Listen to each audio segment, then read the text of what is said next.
Hi folks, I have created a whole bunch of mechanism tutorials in this channel.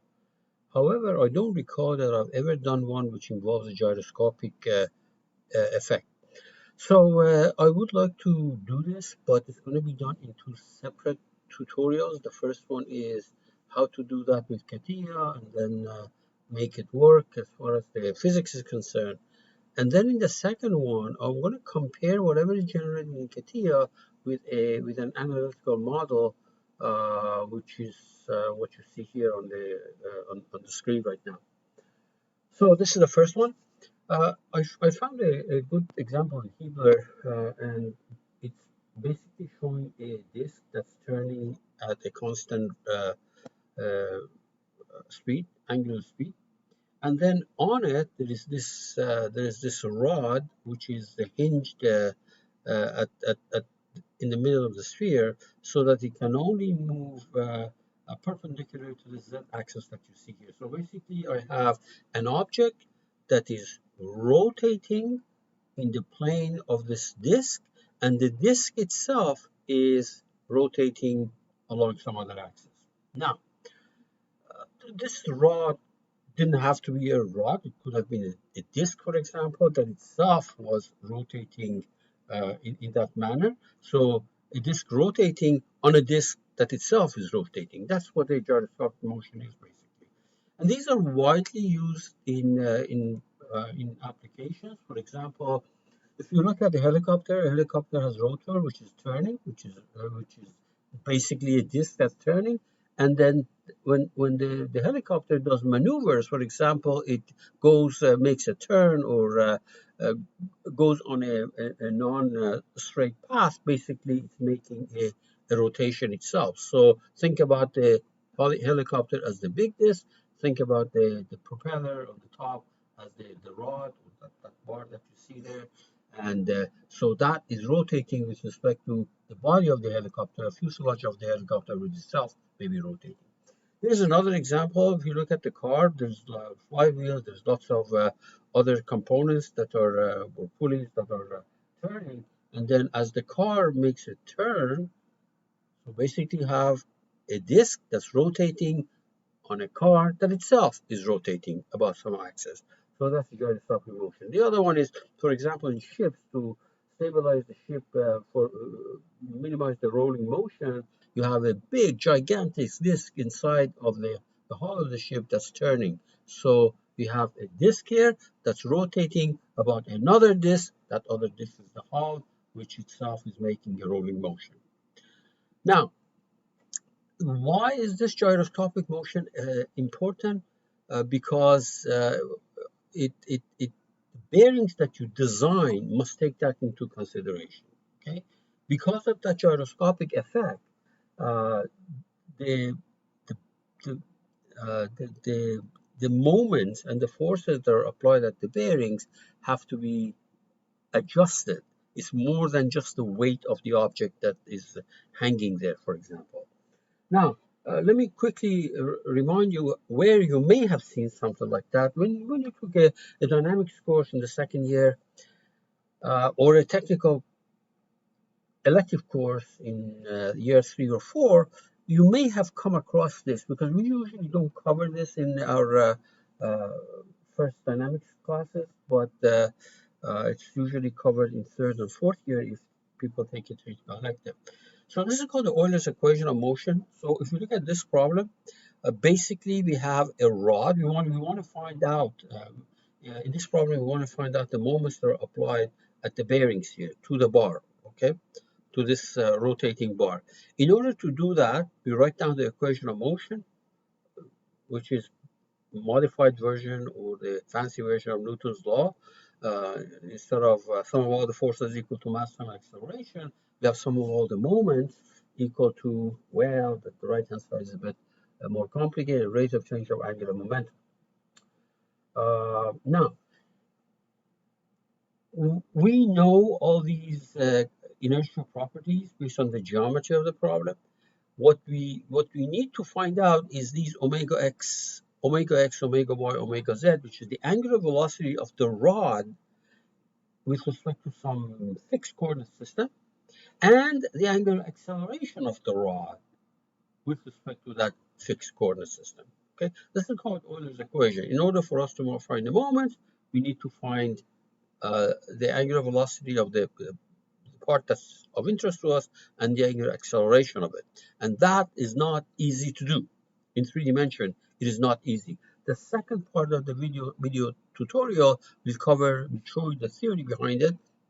It's not really the theory, it's really the elements behind it, and then compares what is predicted from analytical solution with what I do in video tutorial 1, uh, which is making it in Catia. Okay? All right, so I don't need this thing anymore. By the way, the dimensions of these things are totally irrelevant to us, uh, unless you want to find the moment. Of course, if you want to find the moments, and that was the original problem, which I'm not going to do, then of course you have to know these I values, which are the inertia moment of inertia values, and their dimensions is important. Mass dimension is, but the important thing that I want to show you here is how do I get the angular velocity and angular acceleration of the rod. And to do that, you don't need dimensions. Okay?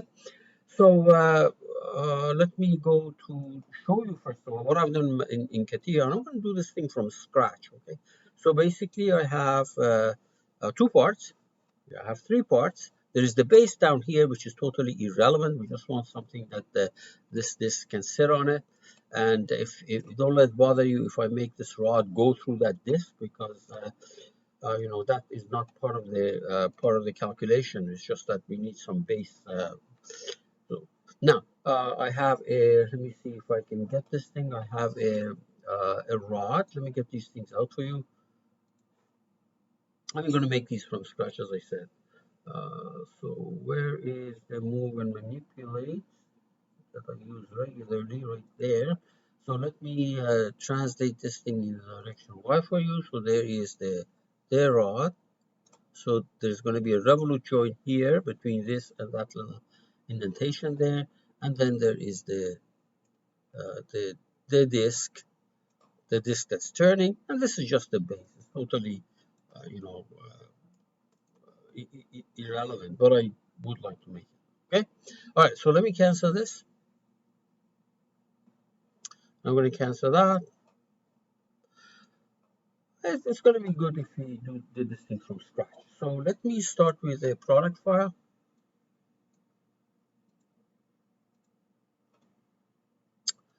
Okay, immediately save it. File, save management, save as,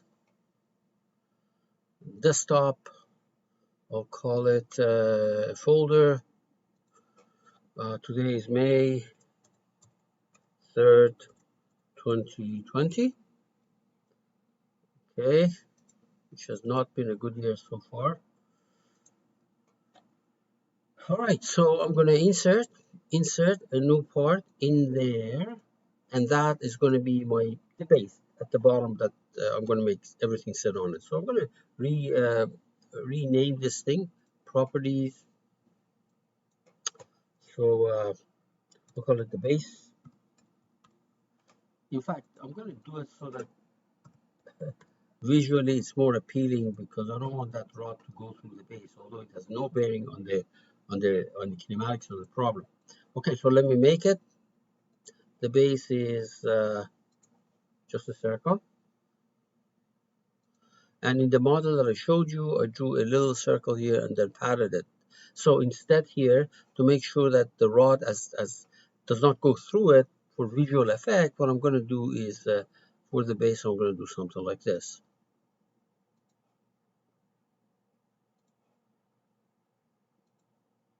So things sit on top of that. How about this? Okay.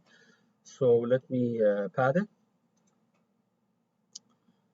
in the opposite direction, and I'm going to make this thing 0.5.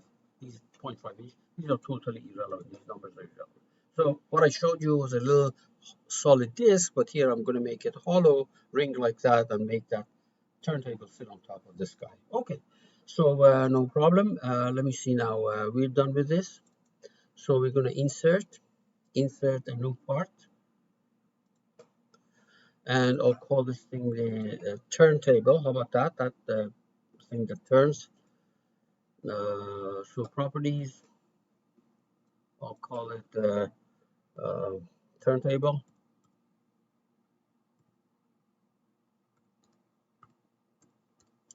And turntable.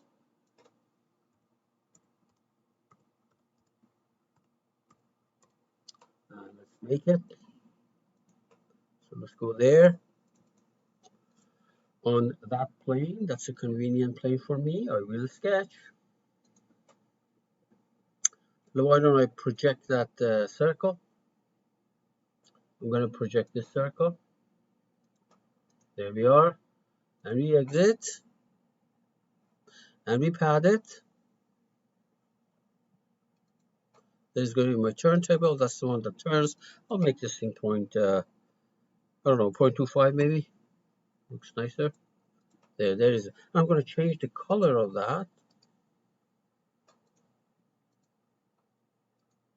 Properties. Let me see. Should I turn this thing to orange?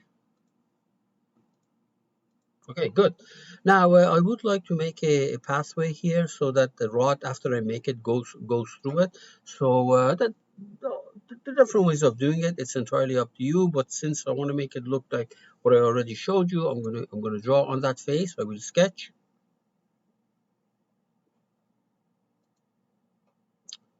Okay, why don't I draw a rectangle which is centered right there.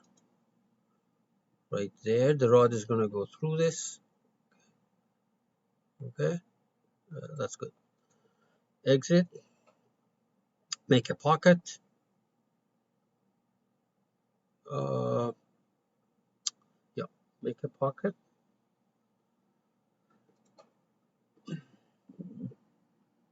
all the way to the end, and there we are. So there is my the cutout that the rod is going to go through. And now I need some kind of a gadget here so that it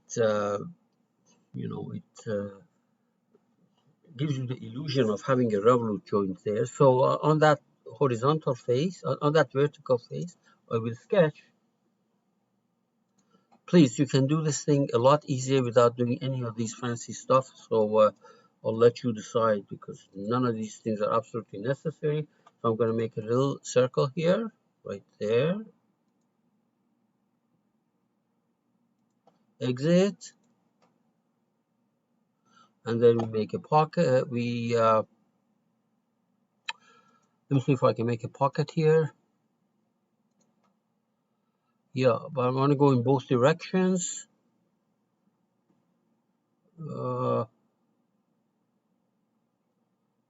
Actually, I want, let's make it by dimension and mirror extent. I think that'll do it. Maybe I'll make this thing a little bit bigger, 0.5. There. So that rod is going to have the gadget sticking out of the two sides. It's going to go into that thing. Okay. All right. So this is done. We're going to save everything.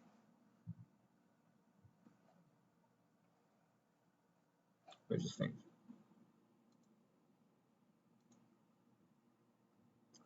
Then we're going to insert another part. Insert a new part. New part.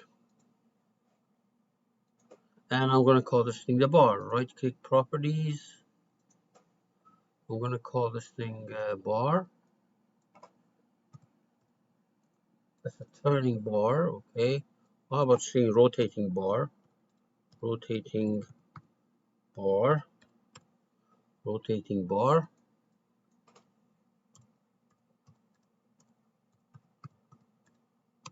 Rotating bar. Okay. So let's see now on that plane. Let's get into that part design. On that plane, on that vertical plane, I will sketch.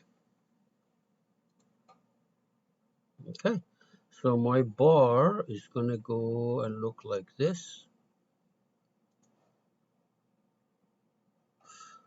Let me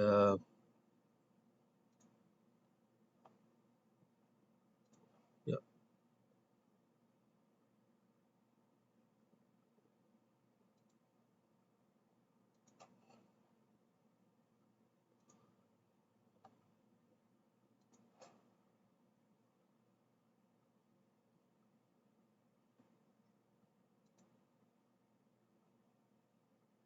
but it's going to look like that.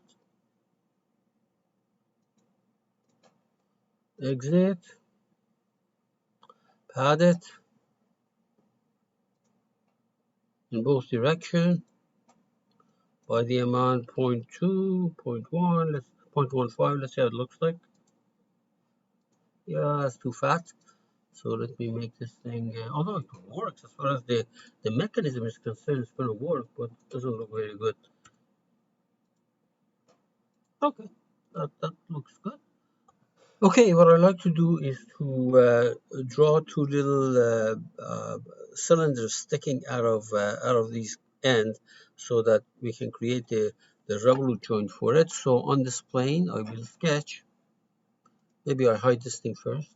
Let me hide on this plane. I will sketch a little cylinder, little circle.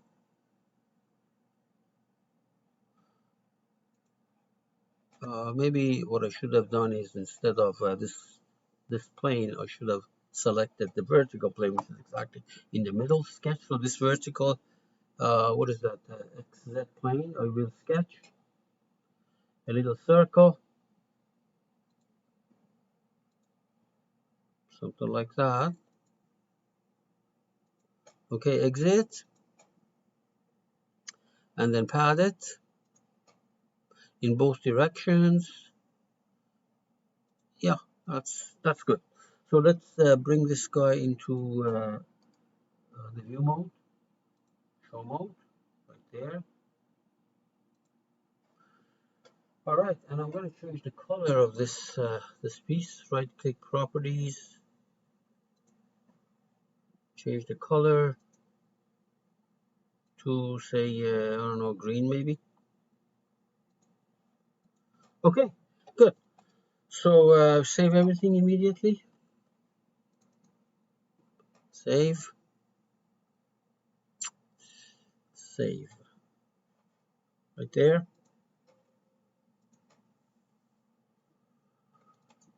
Okay, now there are no assembly constraints here, so let's create our assembly constraints. So first of all, let's fix this base anchor right there. Then I'm going to create a revolute joint between this bar, rotating bar, and the turntable. It may be easier for some people to see it if I move this thing up. Okay, and maybe further up and move this thing up. Okay, good. So we have a coincidence between the plane, that will be the exit plane of the rotating bar and the exit plane of the turntable. Okay, and then coincidence between the axis of this cylinder sticking out of the bar and the axis of this groove here. Now this is going to make it a revolute joint. Okay, I can update it and you're going to see it, but I'd rather keep it like this right now. I also want a revolute joint between this turntable and that base, so coincidence between the horizontal plane, or maybe I should do this. A coincidence between the bottom of this turntable. Let me try that again. Coincidence between the bottom of the turntable and the top meaning this ring here, and a coincidence between the axis of the turntable. The order is not important, and the axis of the base. Now this is going to be a revolute between the bar and the turntable, and a revolute between the turntable and the base. If I update everything, It's going to go back where they belong. And let's actually save everything here. Save. All right. None of these planes are of interest to me, so why don't I actually hide them all? So tools, where is that? Edit, search. Instead of doing selecting these 9 times, I'm going to say find all the planes.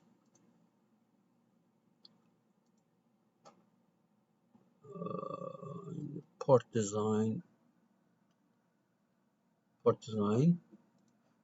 Find all the planes. Planes. Okay, planes. Search and select, and then hide. Right click, hide. So they all go at the same time. I don't want the constraints either. I'm going to hide the constraints. Okay, very good. So now we're going to go to digital mockup, DMU kinematics, and we use the magic wand to create all these joints automatically. So the magic wand is right here. See that? Assembly constraint conversion. New mechanism. Mechanism 1. Okay, fine. Auto create. Notice there are 2 joints here. Both of them are revolute. And if you go, let me hide all of these.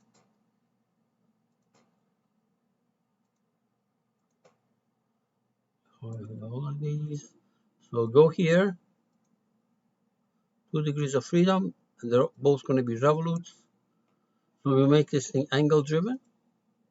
Let's make it from 0 to 360. That's really not necessary.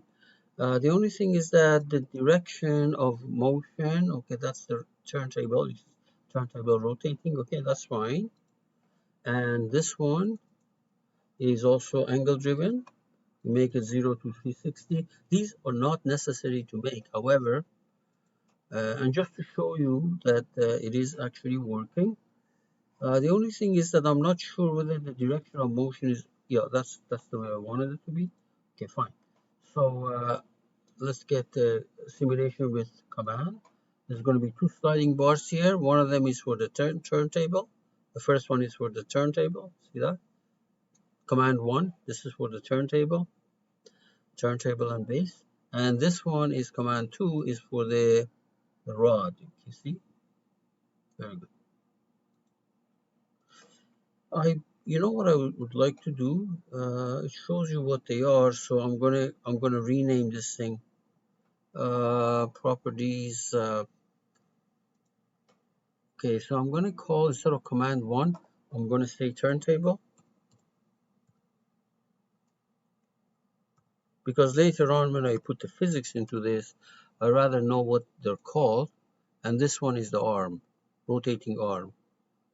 Properties. This is the rotating arm. Okay, very good. Now, save everything. And we're going to put some commands, some physics into the problem. And the way to do it is you click on f of x right there. This shows you all the information in your database. All I want is the stuff in the mechanism, which is right here. So this first one is the turntable. And I was told that the speed of it is 180,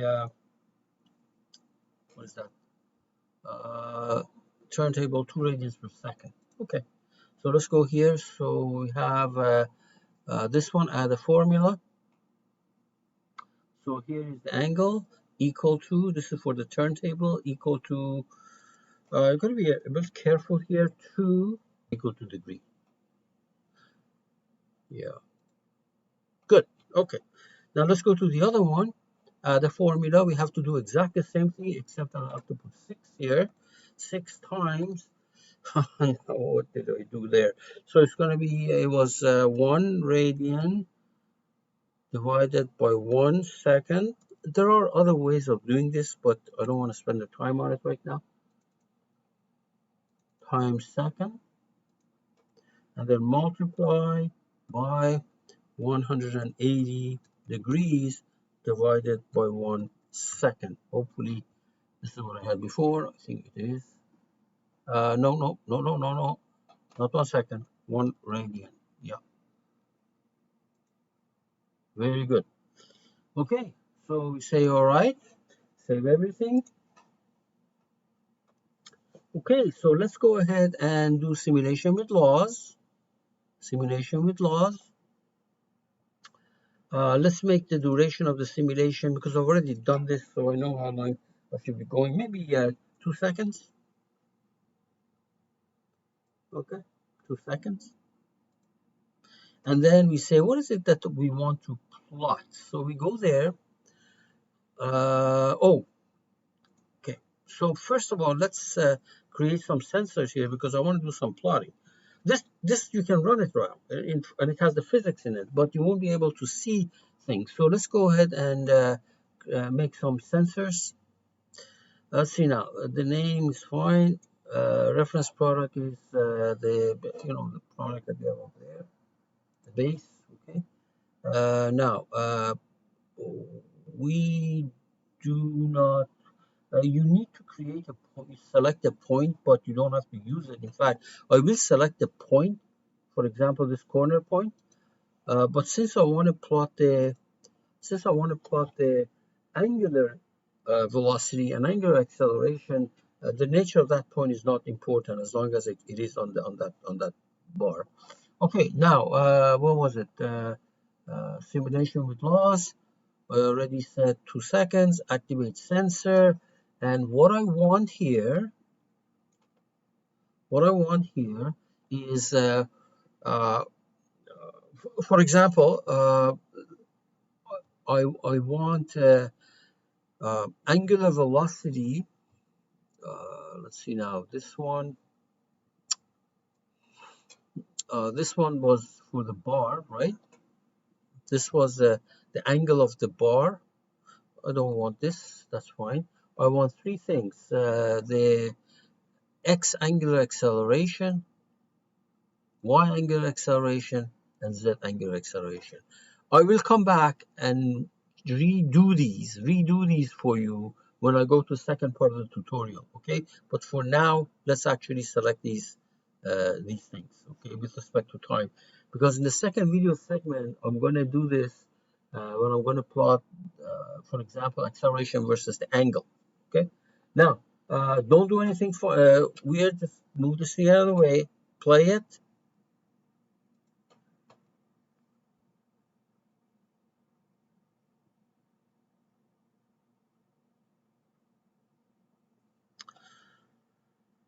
In the second part of the video segment, I'm going to derive the expression for this angular acceleration for you, all three components analytically.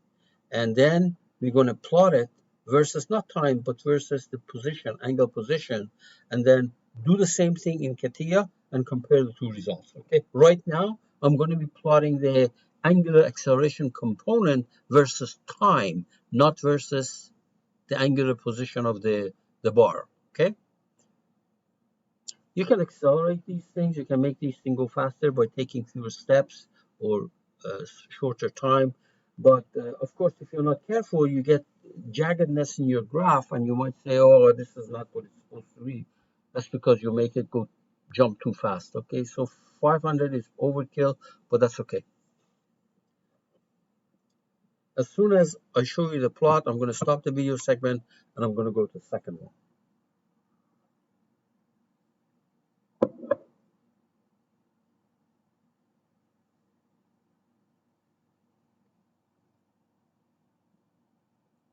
It's almost done. You're down to 1.5 seconds. By the way, the basics of the mechanism design and putting physics and laws and things like that into the problem and plotting stuff is done in other video segments too. It's just that you have to start at ground zero unless you know some of these things.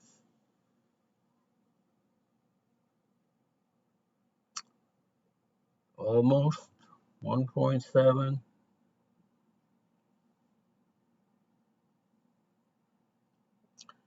You will see that two of these components, remember we're going to be plotting x component of the angular acceleration y component of the angular acceleration, and the z component. Two of these are going to be sinusoidal. One of them is going to be 0. Okay? So almost, okay, when this is done, you bring this up and you say graphics. There we are. So one of these is, this one is the x component, sinusoidal. The other one is the y component, sinusoidal, actually is cosine. And the last one is 0. You will see that in the second video segment. And in fact, I'm going to be plotting these component versus angle later on with Catia, because the analytical derivation is going to be getting it based on not time, but based on the angle. All right, good luck. Second one will be coming up in today, by the end of the day.